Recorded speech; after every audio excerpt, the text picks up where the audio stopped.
So hello everyone. Today in this video we'll start work of a sea waves. In the last video of this chapter we have completed our work of a river. So now we'll study about the work of a sea waves कि sea waves कैसे work करते हैं. जैसे हमने ऊपर river का पढ़ा था, अब हम इसमें सी वेव्स का पढ़ते हैं. The erosion and deposition. अब सबसे पहले मैं बताना चाहती हूँ, मैंने इस चैप्टर में बताया था वैसे इरोजन एंड डिपोजिशन क्या होता है, बट मैं दोबारा बता देती हूँ इरोजन्स एंड डिपोजिशन क्या होता है. इरोजन्स जैसे नदी आती है बह के ऊपर से, माउंटेन्स पे से जैसे नदी आ रही है तो वो अपने साथ मिट्टी, कंकड़, पत्थर सब कुछ लेते हुए बहती है. ठीक है, मतलब उस नदी के पानी में ये सारी चीज़ें होती हैं. ठीक है, अब ये तो होता है इरोजन.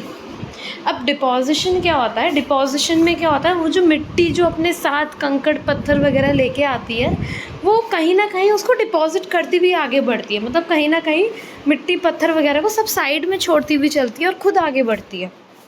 वो होता है डिपोजिशन. अब जब ऐसे डिपोजिशन होता है ना, तो अब जैसे बार मतलब पहले लाई नदी आ रही है बहते हुए, इसमें मतलब नदी तो बह ही रही है, उसमें इतने सारे मिट्टी कंकड़ पत्थर डेली का ही है, रोज़ का ही कुछ ना कुछ. तो ये सब एक जगह एक के ऊपर एक के ऊपर एक के ऊपर एक के ऊपर ये सब डिपॉजिट हो जाते हैं एक के ऊपर. ठीक है, और एक बहुत बड़ा सा मतलब एक पत्थर की फॉर्म ले लेता है. ठीक है, अब समझना, the erosion and deposition of the sea waves give rise to coastal landform. ठीक है, यही चीज़ें कोस्टल लैंडफॉर्म को मतलब ये चीज़ें राइज होती हैं.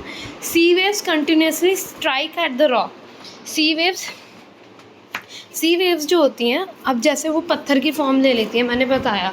अब सी वेव्स जैसे वो नदी में बिल्कुल लहरें आती हैं इतनी बड़ी, वो जाके वो जैसे लहरें आती हैं इतनी बड़ी बड़ी तो वो उस पत्थरों को टकराती हैं. वो जो इरोजन डिपोजिशन हुआ था उससे जो एक बहुत बड़ा पत्थर फॉर्म हुआ है, तो वो सी वेव्स मतलब टकराती हैं, टक्कर खाती हैं उन पत्थरों से. ठीक है, continuously strike at the rock. Now cracks develop. तो उससे क्या होता है, पत्थर में क्रैक्स आ जाता है, या तो पत्थर थोड़ा थोड़ा थोड़ा थोड़ा टूटने लगता है, या उसमें थोड़े से क्रैक्स से आ जाते हैं. ठीक है ना, over time they become larger and wider. अब ये बोल रहा है कि बहुत मतलब ऐसे जब ज़्यादा टाइम हो जाता है तो वो पत्थर ना बहुत बड़े बड़े से हो जाते हैं. अभी मैंने बताया था ना इरोजन डिपोजिशन का, तो ऐसे एक पत्थर होता है, वो इतनी मतलब मिट्टी कंकड़ पत्थर सब एक के ऊपर एक जम जाता है और एक बहुत बड़े से पत्थर की फॉर्म ले लेते हैं. ठीक है, now thus hollow like caves are form on the rocks. ठीक है, अब एक ना ये एक साइड में पिक्चर देखो. ठीक है, ये देखो, ये जैसे सी केव का दे रखा है. अब जैसे वेव्स है, वेव्स का पानी मतलब मान लो ऐसे ऐसे करके लहरें आ रही हैं और ऐसे ऐसे करके टकरा जाती है पत्थर से. ठीक है, जब टकरा जाती हैं तो उस जगह जब बार बार टकराती है तो उस जगह ना हॉलो मतलब थोड़ा गैप सा होने लगता है, पत्थर मतलब बीच में से क्रैक होने लगता है. ठीक है, thus hollow like caves are formed on the rock, they are called sea caves. अब ऐसे करके जब hollow like ये सब hollows ये सब हो जाता है ना, गैपिंग हो जाती है, तो इसको हम sea caves बोलते हैं. ठीक है, तो ये डेफिनेशन है sea caves की. ठीक है, now as these cavities become bigger and bigger, only the roof of the caves remain, thus form sea arches. अब क्या कह रहे हैं कि जैसे जैसे ये कैविटी मतलब और बड़ी होती रहती है. ठीक है, ये चीज़ जैसे ये सी केव्स है ना, मतलब यहाँ पे बार बार टकराएंगे तो ये सारी गैपिंग हो जाती है, मतलब बस ऐसे ऐसे धीरे धीरे धीरे करके ये पत्थर बीच में से गायब होने लगता है जब वेव्स पत्थर से टकराती हैं. तो सिर्फ और सिर्फ छोटे मतलब थोड़ा सा पत्थर जब ऐसे जो गैपिंग होती है ना, तो इसको हम सी आर्च बोलते हैं. ठीक है, तो ये हमारा सी आर्च होता है, इसको हम सी आर्च बोलते हैं. इसको नेमिंग दी गई है एक सी आर्च की. तो ये हमारी डेफिनेशन हो गई. ये as these cavities become bigger and bigger, only the roof of the caves remain, thus forming sea arches. ठीक है, now further erosion breaks the roof and only walls are left.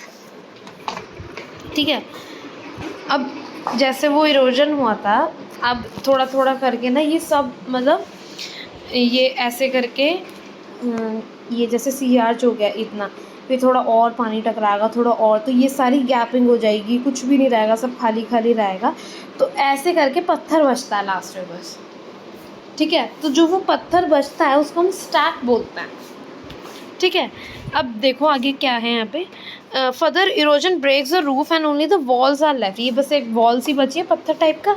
So these walls like features are called stacks. ठीक है, तो इनको हम stacks बोलते हैं। Now the steepy rocky coast rising almost vertically above sea water is a sea cliff। ठीक है, इस अब बस सिर्फ इस यही चीज़ हमारी बच रही है। जैसे ये रॉक हमारा बचा तो ये तो हमारा स्टैग हो गया। अब ये छोटा, अब ये जो पत्थर है ये बचा, इसमें से भी सब थोड़ा थोड़ा हो जाएगा। ठीक है, almost vertical above the sea water. अब पूरा मतलब जैसे हॉरिजॉन्टल फॉर्म में नहीं होता है, ये वर्टिकली होता है। वर्टिकली मतलब लंबा लंबा पत्थर बचता है, तो वो एक सी क्लिफ भी होता है। ठीक है, now the sea waves deposit sediments along the shores forming beaches. ठीक है, अब सी वेव्स क्या होती हैं, जो सेडिमेंट्स, वही पत्थर वगैरह जो होता है, छोटे छोटे कंकड़, वो साइड्स में डिपॉजिट करती हुई चलती हैं, मतलब साइड में छोड़ती हुई चलती हैं। ठीक है, जिससे कि बीचेस बन जाते हैं। ठीक है, तो यही था वर्क ऑफ अ रिवर। ठीक है, now in the next video will start work of a sea. ठीक है, एंड टिल देन एक चीज़ मोस्ट इम्पॉर्टेंट इसमें ये है कि ये डायग्राम इम्पॉर्टेंट है। मे बी कि ये आपको शायद एग्ज़ाम्स में आए ड्रॉ करने के लिए। अगर नहीं भी आए तो आप ड्रॉ भी कर सकते हो, तो बहुत ज़्यादा मतलब और मार्क्स मिल सकते हैं, अच्छे मार्क्स मिलेंगे। और ठीक है, तो डायग्राम्स थोड़ा अट्रैक्ट करते हैं टीचर्स वगैरह को ना, डायग्राम्स वगैरह। तो जैसे ये वर्किंग आएगी, अगर रिवर की भी आई या सी केव्स की भी आई, तो आप ये डायग्राम ज़रूर बना के आना। ठीक है, सो टिल देन बाय। ठीक है, and you can subscribe my channel also. In the next video will start a work of sea. ठीक है, सो बाय।